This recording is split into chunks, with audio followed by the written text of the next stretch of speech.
Welcome back to Football Coach. It's episode number 8. I have already navigated the 4 preseason sessions, spring and now summer. Here is a summary of those so we can get right into the new season. First off, our list of 40 athletes that we're going after. There's a good 10 new ones on the list as I have been rotating through trying to find bigger, better prospects when the potential or overall rating just has not been good enough. But at the top of the list, we have a couple of running backs, a couple of cornerbacks, and a kicker that have the highest current ability / potential available. And one of them, I'm pretty excited, cornerback with an A- potential and a decent 63 overall, that we are the only ones in on and are almost certain to get that signing. There is competition, however, for most of the others. It could be difficult. We're ahead on one of those 4, and then we're not far behind on one of those 4. And then while we are definitely off the pace of UCLA, it's Duke is the only one that we are actually currently actively both courting, and we're only 400 points behind that. Duke does have some advantages over us, but it's not basketball, it is football. Their prestige in football is very much not the same. We've got a chance at least on that one. At the moment, it's looking probably a bit too far though on our number 1 target. But behind them, there's still some quality there. We've definitely got some Bs already, but there's going to be limited signings coming from this. On the training side of our preseason, it's been a good one. For one thing, this week, this session, all six training points went into bonuses. So we picked up anywhere between 2 in the speed. That was sad that we only got 2 points there. But between 4 and 9 points gained for everybody else. Zone coverage +9 for a linebacker, +5 for another, +8 pass blocking for an offensive lineman, +5 run blocking for another offensive lineman, and of course all of them are either freshmen or sophomores. And so, these are guys we're going to keep around for a while. Our backup kicker, who very well could be our starter next year unless we're able to sign that one guy, and development wise is the better of the pair. Anyway, punt power +4 for him. Over the 4 sessions and the 24 opportunities to do training, we got the bonus 17 of the 24 times. Much better than the dozen a year ago. We had a better than 50% shot at everything. And now that we have multiple classes in, right? We have really a third class. Well, second class coming in, that's ours. But a third young class of freshmen or sophomores. We do find ourselves with a wider selection of players with potential that are young. And as a result, I was able to spread things out. All 24 training sessions went to 24 different young guys. And as a result, the higher percentage chance that comes with that turned into us being successful a lot more often. In fact, at 70% success rate, that's better than what the odds were. So we did pretty well. Last year, when we only got 12, it should have been more like 14. This year, when it was 17, it should have been more like 15. But we did push percentage points at least a little bit by not doubling down on guys. Well, once again, the athletic director wants us to win 2 games, and I think as long as we are dead last, that will continue to be the expectation. Achieving that is a totally different matter, though. As for the donations, it does drop to 11 million, as I feared it would.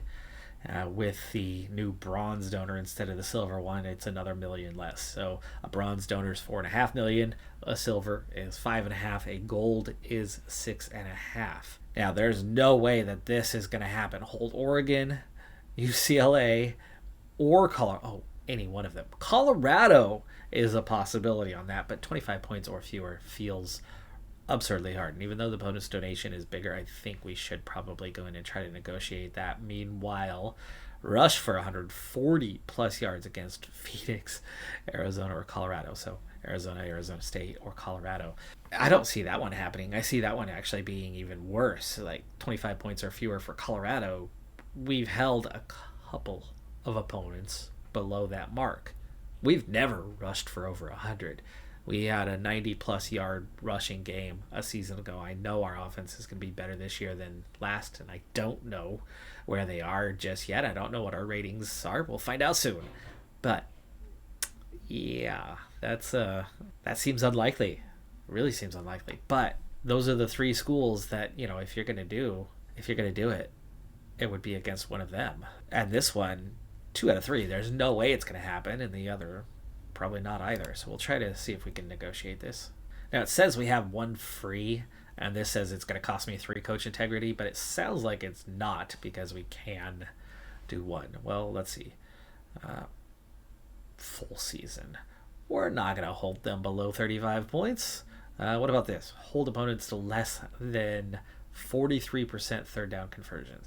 That doesn't sound good either, but as opposed to, I feel like holding Colorado below 25 points is going to be easier than, there's so many quality opponents on our calendar. Like almost every game is against a top 25 opponent, bar maybe 3 games out of the 12. So 9 times we're going to face somebody significantly better than us. They're going to be successful moving the ball. They're going to be successful scoring. They might not be. And with 9 opponents who are ridiculously good. I mean, last year we were losing games by 45, 50 points. That was our margin of loss, not performance. So I actually think we're probably better off hanging on to this one. So I guess we could look to see what else we have here for an option. Okay. Hey, we have options. So single player record 880 rushing yards. Last year we had a guy get about 550. We still don't have a top end running back who's going to lead the way. So I think this is a definite possibility. I mean, I saw one of our offensive linemen just a year ago had 15 pancakes alone. We got a whole team behind him. I think we can get to 35. But I'm not going to mess with that because even though the negotiation existed, it says it's going to cost me 3 coach integrity. So I'm going to undo that, and I'm not spending our coach integrity on altering the bonuses. So breaking down the roster, we are definitely in better shape than a year ago. Offensive talent was at 75. It's back up to a 77, where defensive talent has remained neutral at a 78. And then offensively, there's a lot more happening there. Quarterback play is better than it was. It was 75 a year ago. Rush skill was like a 73 a year ago. We've never had it this high. Run blocking is better than a year ago. Receiver skill is a little bit better. I think it was about a 76 last year. Pass protection, like one of these was in the 60s and one of them was about a 71 or something like that. It was really bad. So mid upper 70s for everything now is better than a year ago. And even though we're still like dead last at everything and 78th, and we're still probably gonna go winless for at least one more season here, defensively, that is so much better than our ratings last year. I don't know how we're not better, right? We had maybe 180 a year ago, or maybe a second that was like the run stop right at 80. But pass rush 81, man coverage 81, zone coverage 87, and we're going to be running zone a lot. And tackling 79. Better, definitely better. And special teams is better than a year ago too. So I'm liking the direction we're headed. Our average star rating has actually increased. It's at 2.58 now with 53 3-star guys. But again, I'm less worried about this. It's more about the talent of the players, and where we only had 2 guys on the roster who were in 80 plus last year. We got 4 defenders in that realm. We've got 2 offensive players in that realm. 3 wide receivers leading the way with the quarterback. So definitely the pass game is going to be a little bit ahead. But breaking down that roster, is we have our senior quarterback, we have our red shirt freshman quarterback who's already a 73. I'm going to be happy for him to take the reins for the next 3 years following this season. And then, of course, the true freshman, who will be then a class behind, is looking pretty good. And I'm recruiting 1 for this year. So we'll have kind of a sequence of 3 in a row. And I have a good feeling about the quarterback we're recruiting, who's about a 61, 62 and a B-, and nobody else seems to be going for him. So it's going to be an easy job only having to recruit a single quarterback and not go big for it, because he's going to be behind, these others. Running back's going to be a real problem, though. I've got 3 guys graduating, and I've got a big need for some replacements. But we've got a 76. We've never had more than a 73. And oh, wait, we have a 76 right behind him. We have 2 of them to share the load, but we also have one of them that's still going to be with us next year. It is going to hurt a little bit that we've got some guys that are kind of ready to go, but my wide receiver's looking good. We've got an 81 sophomore. We've never had an 80 plus. I think. You go back and verify or agree with me or disagree with me. I don't think we've had a single non-senior with an 80 plus rating. We have a sophomore right now with an 81 rating. We got a 79. We got a 75 for a freshman. Tight end, still a weakness. But a 74 is the best we've had, and he's only a junior. Line continues to be a problem area for us. It's really hard. The drop up, the quality to begin with for the linemen is very much on the weak side, and then development is hard, and recruiting for us is so hard for the linemen. Rosters need so many, right? It's 5 positions. There's 22. It's a huge chunk of your roster goes towards offensive linemen. So recruiting is heavy. And even though, yes, there's a pool with a lot of linemen, there's almost always competition for them. And we seem to only be finding the high potential guys that are like way down here in the 50s for their ratings. To get anybody like mid 60s, one, we either face competition, or 2, they lack potential. I can't seem to find anybody who's on that higher end, but this is still actually more depth than what we had previously. We are making progress with it anyway. D-line, big drop off. There's a lot of guys in the 60s and then a small group in the 70s, but we only run 3 of them. So unlike the offensive line, we don't need quite as many, but we are a little bit low, and we've got 2 guys that are about to graduate, and at least we've got Herbert. Linebackers, yeah, 2 that are in 80, and then some decent quality behind them, and some young guys that are going to be ready to step up. But I would imagine this is going to take some replacing. We are going to take a bit of a hit next year defensively. We've got some quality in that senior class on that side of the ball. Well, it should surprise absolutely no one that we lose to Ohio State. However, this has got to be the best game we've had against a top 10 opponent. We lost 41-10. We lost by 31 points. It's 5 scores. That's more than 4 touchdowns. It's a bad loss, but it is not the kind of blowouts that we saw last year at all. We scored 10 points. We got 5 a game last year. And most of those points came in the easier games. Ohio State probably would have shut us out. We never would have gotten 2 scores. A touchdown and a field goal. We had that once all last year, maybe twice all last year. I mean, we only scored 12 times, counting field goals. We doubled that scoring rate today against Ohio State. And I think the smallest score we saw defensively against a top 10 opponent at any point in the first few seasons has been 59, was minimum. Certainly last year anyway. We forced 3 turnovers in the game. Nice. Okay. Cool. Oregon State still beat us, but this is so much closer. We scored 16. We only gave up 33. It's nice to see the beginning of competitiveness. Of 12 games a season ago, only once did we have anything resembling competitiveness, and it was not like this. So we are definitely at a new level, new competitive level this year, but if we can't beat Oregon State, I don't think we're beating anybody this season. You never know, maybe Hawaii is pretty bad, but we are definitely taking a step in the right direction. We had a record for the number of yards. We had over 400 yards in the game as an offense. We had 204 rushing yards. Wow. Okay. Nice. Arizona State definitely put us in our place, but 44-13 again speaks volumes of the progress this season over last and kind of just the direction we are headed with this. We had a quest about holding UCLA or a couple others below a certain threshold.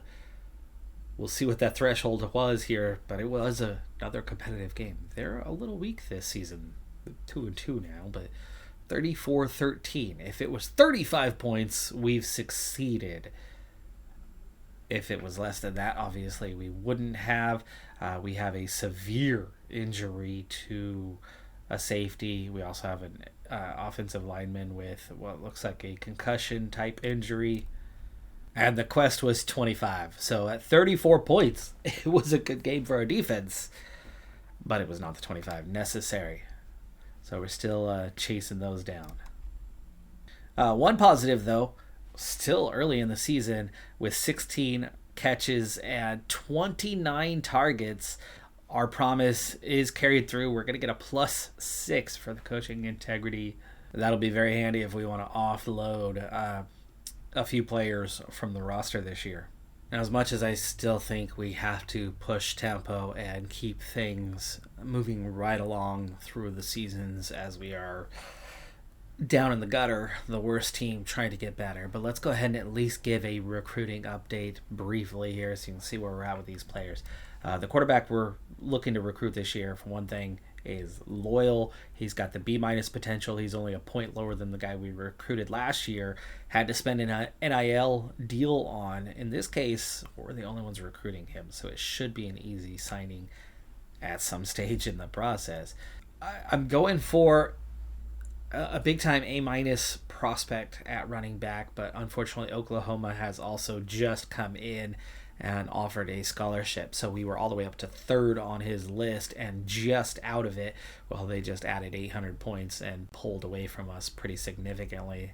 That's going to be a really difficult catch. So we're probably looking down to our next target, who actually does appear to be a decent signing for a 68 overall B- but junior college. So far, we've got a healthy advantage and no other offers for him. We're probably losing the battle for our number 3 guy, though, as we're well behind Washington State at this point, and both are making further progress than we are, which means we're down to also needing 4 running backs. So as much as I've been recruiting running backs, I've been struggling to find good ones. So I've basically taken one each of the last couple of years, and all of a sudden we've got a big class of guys that are about to graduate. But I think it's only 3, so I'm not sure why they're saying we need 4 of them. But maybe that's because I cut somebody last year. I think realistically we can get away with signing 3. Anyway, if that makes 1, we're going to need others, and that's a junior college guy. So I'd really like to get at least 1 high school guy. I was very hopeful for this one, but if he's out and this guy's out, well, plan something. I think we're going to be back on the drawing board for running backs here fairly soon. That's the best we've been able to locate so far. I wouldn't mind taking a high-end potential guy with low current ability in the group. At wide receiver, it's another one that I recently went back to the drawing board, and we actually came up with this guy. And compared to the others, right, he's a little bit behind in the overall ability, and obviously these others look like some easier signings, but this is somebody who was not being targeted by anybody. I picked up just a couple wide receivers added to the list. One of them had no potential. This one does have a decent potential, and I think will probably be my primary target, but as I'm not in need for wide receiver, I really only need to go after one guy, and it's got to be somebody who's pretty good, so I'm probably going to stay away from them. I'll probably take him, but not necessarily just yet. I think there's better prospects out there in the world that maybe, just maybe, will remain unclaimed. But I'm feeling pretty good about our tight end situation. Yes, it's junior college, but 65 overall B potential at tight end is a pretty big pickup. Until this year, we didn't have a tight end over a 70 or 71 in ability. So this guy coming in with potential next year could be a 69, 70 already, and still have that eligibility left. So That would be a good signing for us. Offensive line is one of our major needs this season, and we've got a good one in a JC 66 overall B potential guy, but it's finding others. It's finding others in the mix that is tricky. 61 B minus, pretty good. Duke just came in though, and it's going to be a difficult one. May commit soon, but he does have a visit, so he's not going to commit just yet. A 70 overall, but low potential, but it's junior college. If it was high school, 70 overall, I'd be jumping on that in an instant. Because actually here, this is a one we just got scouting. I've been adding to this list. This is a better option. It's still junior college, but he's 4 points better overall in the overall. That right now, that's good enough to be like third on the depth chart. That's enough to be a starter. And then here's a junior college guy coming in with nobody recruiting him except for us, that does have a decent potential and a fairly good overall. It's kind of that in between, right? We're talking about a 2-grade difference, which is maybe worth about 8 points overall. But as they're both going to be entering junior years, could be tricky. And then I've got 2 more that we still need to get the scouting taken care of on. So offensive line, a lot of work to do, a lot of guys to sign. The kicker we're really going after. Duke seems to be our big rival this year. All the big-time recruits that are close, a lot of it's coming down to them. Currently on the D-line, we've got that scenario of some quality over less quality with little potential over better potential. So far, we've aimed for the potential because it's the high school difference, really, for me.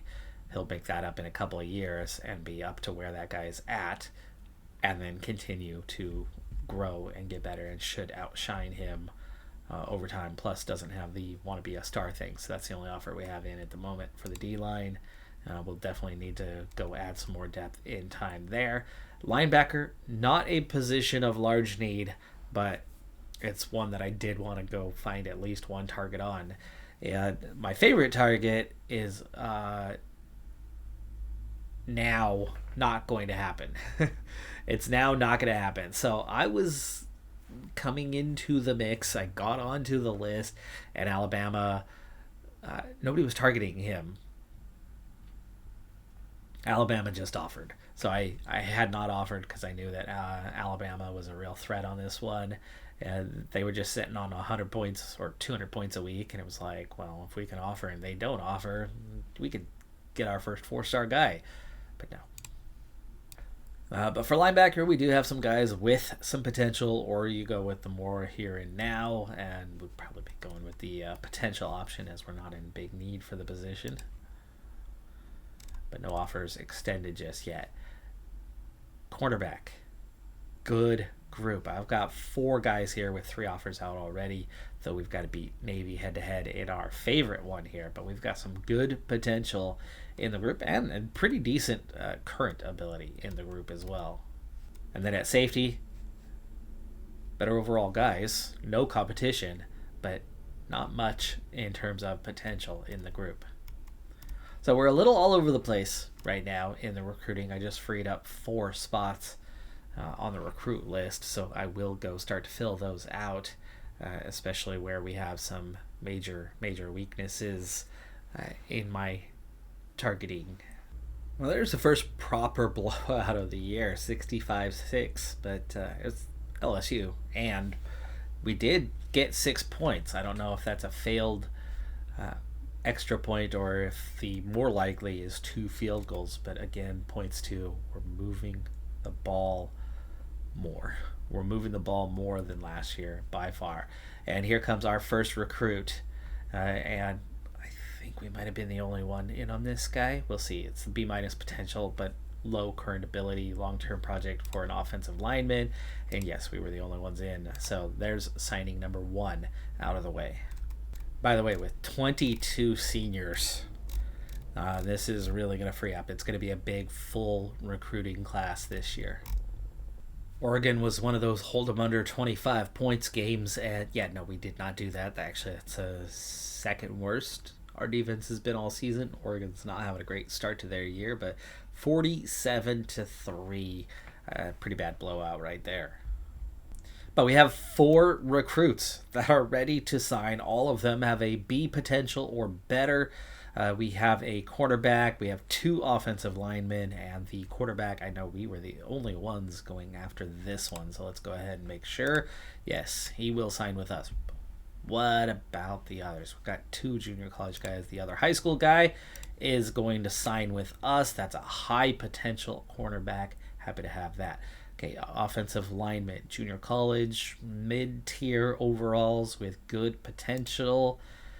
Okay, we're the only ones on this one and this one. So there you go. There's 4 guys we were after, and that eases things a little bit. However, outside of an offer, I wasn't having to work too hard on those guys. The quarterback, just in case, I was working on him for a while, but all of those were pretty handy ones.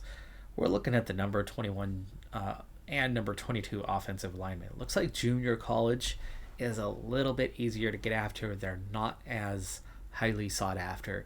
There's a lot of schools that are past. They want the freshman or they want the transfer, but not necessarily the junior college guy who didn't make it in the first place, didn't have grades, wasn't good enough, but now good enough, less eligibility remaining, right? They want the proven product at this level coming through the transfer program.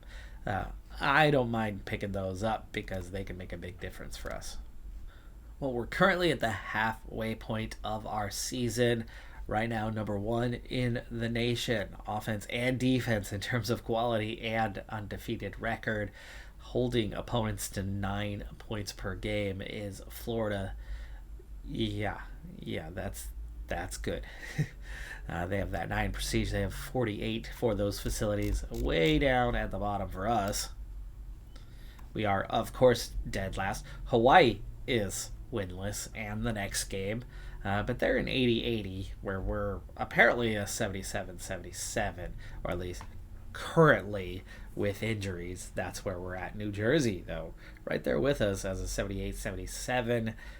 We've just about caught up. There's definitely less programs in that 80 plus range, so others seem to be losing out a little bit. Development's not quite there, or at least not for these bottom end programs, for these 1-star prestige. But our 19 in facilities, where it took a big jump last year, +3, it's still nowhere near anybody else. So getting competitive is still going to be a long ways off, and it might take more than a few years before we can start winning these battles and signing these recruits head to head. Last year we got one. We got one head-to-head recruit, and it took everything we had. This year, so far the 5 we've picked up have all been, we're the only guys going in for them, and that's clearly the start point. But can we do more? Can we get like Tulsa and be way down at the bottom and yet still have 2 wins? They're only 81-78. Even Tulane has a win. So it feels like we're not as far off now from grabbing a victory. Obviously, we've been more competitive this season, but we still have a ways to go yet in development. And I think those training facilities are going to be the big key on getting that boost, that more rapid development of guys, and likewise bringing those coaches along so that they can help in that training as well, and the recruiting. That is going to do it for this episode, though. I'm Decathlon Gamer. Like, comment, subscribe, and I'll see you next time. Have a good one. Be safe out there. Bye for now.